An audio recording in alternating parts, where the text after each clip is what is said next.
First off, why was it so important for you to put this concert on tonight? Well, people paid a lot of money for tickets. Yeah. And anytime people pay money for a ticket and then you find out that a situation happens as it did, and there wasn't going to be any refunds, there was no chance that I wasn't going to make it happen. So I'd have been disappointed just as a performer, let alone as if I were a ticket buyer. Yeah. I plan to come.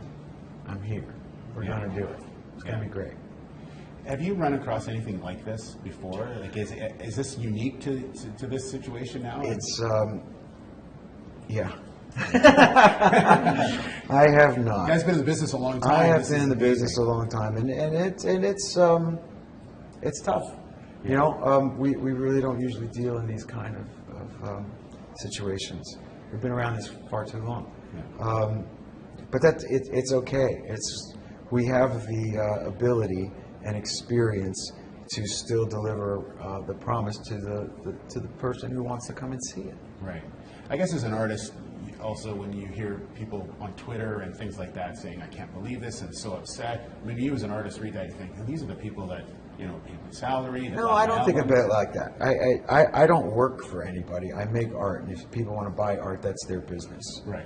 But what I do care about is that I have a commitment, and dedication and commitment to anything is paramount with me. And my integrity is more important than anything. I don't care about money, and I certainly don't work for anybody. Right. No. So I'm here because my word is my bond. So I'm here. This is going to be a very intimate show with people. Yeah. Sort of thinking back to the beginning, right? It's it's big not that crowds. small. It's it's Well, 7,500 instead of 15,000. But Yeah. again, that wasn't my doing. Last time we were here, we sold the building out. For sure. Yeah. Yeah. I'm not worried about that. No, not at all.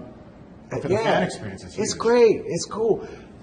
Plus, this isn't the band. Right. Remember. Yeah. This is my fun band. I call them. This is my summer band. I actually start rehearsing with the band for the tour tomorrow. Yeah. But trust me, this is going to be fun.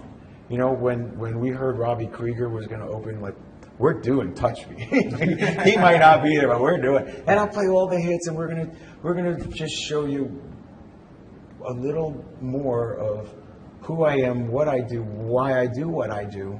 Mm-hmm. Not only all our songs, but these are the songs I grew up playing, and these are the things I like to do with my spare time. So tonight's an all-encompassing show.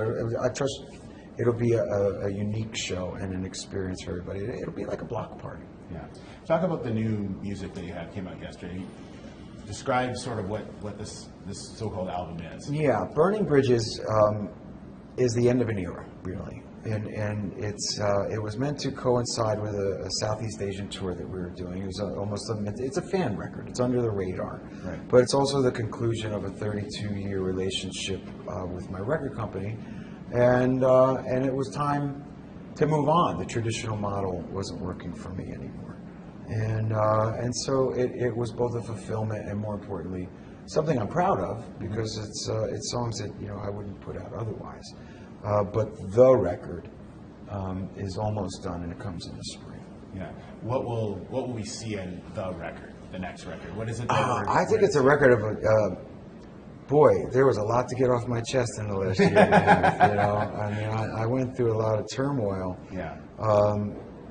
Both on this playing field and on others, and I had a lot to write about, which is wonderful, because a writer looks for things to write about, not just Moon, June, Spoon, and love stories. You got to find something, and I think this one really is about that integrity and that that kind of taking a punch and getting back up again, or learning to fly.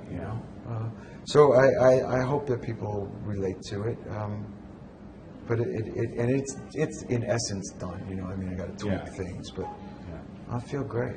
Now you obviously you mentioned the turmoil that you're having and things like that. When you go, into a new album and you don't have everyone that you're comfortable with, Richie's not there. Do you ever look up and go, oh, It's different now. Look, the greatest thing I can tell you about my relationship with Richie Sambora, which was fantastic, and still, for sure. as far as I'm concerned, he'll always be my friend. We wrote some great songs. The greatest thing I would tell people about him was you'd be lucky to call him your friend.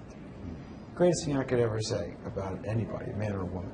And people think that being in a rock band is a life sentence. It's not. You know, it's an art, and when you want to share that art, you do. There was no falling out. There was none of that nonsense in the Google machine that said, you know, money or fighting or whatever. He didn't show up to work one day, and subsequently didn't show up 82 other times on the tour. I got the message. But you know, everybody understands because it's grueling. It's a very difficult life, and it's a very difficult life when you're a single parent. You know, there's a lot of things that came into play. And so I understand, but it doesn't mean that I can't continue to make art or that Tico and Dave should suffer for it. Sure. So we made another record. And you still enjoy the touring and all that? You like Not to the level that I did when I was a kid. You know, when we came up here 29 years ago to record Slippery When Wet, the idea of living up here for a couple of months was wonderful. It's more fun than you can ever imagine. I could probably imagine. I was in a rock band. But the idea of living out of a suitcase to me isn't all that appealing now. This was very different 29 years ago. The town was much different. Sure, our lifestyles were much different. All that kind of good stuff that went with it. You couldn't get here directly. You know, there wasn't even a direct flight to Vancouver back then. We're talking before cell phones, before fax machines. You know, I had to walk uphill to school both ways. Carrying ice. So it was a much different era, and it was great. This city was coming alive at that time, and we were lucky enough to be a part of it. And the last thing is, what would you say to those people in Vancouver who are going to come see you tonight? What would you want to say to them about everything that's happened? Amen. You know, I mean, it's been a hell of a ride. It certainly isn't over. I'm sorry what happened this weekend, but as I was able to, and with the help of the tourism board and the arena and you know, our management and all of those who helped to fix this mess, let's just forget about it. Put it behind us. You know, like Bill Belichick says, we're off to Cincinnati. You know, I mean, let's just go have a block party tonight and not worry about anything else. And nothing bad's happened to Belichick afterwards. He's got 4 rings to go with it, but that's another story. Jon, thanks very much. All right, pleasure.